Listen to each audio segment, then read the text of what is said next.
আমাদের প্রিয় নেতা জনাব তারেক রহমানের বিশাল মন দিয়েছে। যারা আজকে এখানে এসেছেন বিভিন্ন রোগ আক্রান্ত ব্যক্তিবর্গ, আপনারা সবাই জনাব তারেক রহমানের মনে আছেন। আমি বলতে চাই প্রথমেই আমাদের প্রাণপ্রিয় নেতা বিএনপির অ্যাক্টিং চেয়ারম্যান জনাব তারেক রহমানের কথা। দেখুন, আপনারা সবাই তো মোবাইলে বিভিন্ন কন্টেন্ট দেখেন। আমি আজকে সকালে একটা জিনিস দেখতেছিলাম, বিভিন্ন ইসলামিক এরিয়াও আপনি করে, সেখানে বলা হচ্ছিল আল্লাহ নাকি যাদের ধন দেয়, দৌলত দেয়, তাদের নাকি মন দেয় না, আর যাদের মন দেয় তাদের নাকি ধন সম্পদ দেয় না। তা আমাদের প্রিয় নেতা জনাব তারেক রহমানের বিশাল মন দিয়েছে, যে হৃদয়ে অংশে এদেশের জনগণ তথা আমার সামনে যারা বসে আছেন সেসব আহত নিহত এবং যারা আজকে এখানে এসেছেন বিভিন্ন রোগ আক্রান্ত ব্যক্তিবর্গ, আপনারা সবাই জনাব তারেক রহমানের মনে আছেন। না হলে শুধু ৬-৭ হাজার মাইল দূরে অবস্থান করেও তার মন এখানে পড়ে আছে।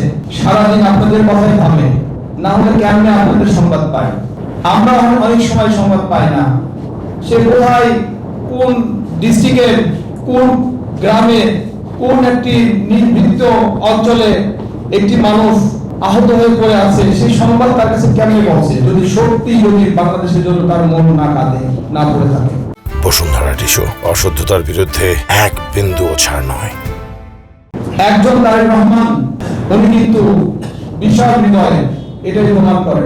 আপনারা তার জন্য দোয়া করবেন, সেজন্য দ্রুত ফিরে আসে আপনাদের মাঝে, ফিরে এসে আপনাদের সাথে, আপনাদের ভাই হয়ে, আপনাদের সাথে কাঁধে কাঁধ মিলে এই দেশটা করতে পারে।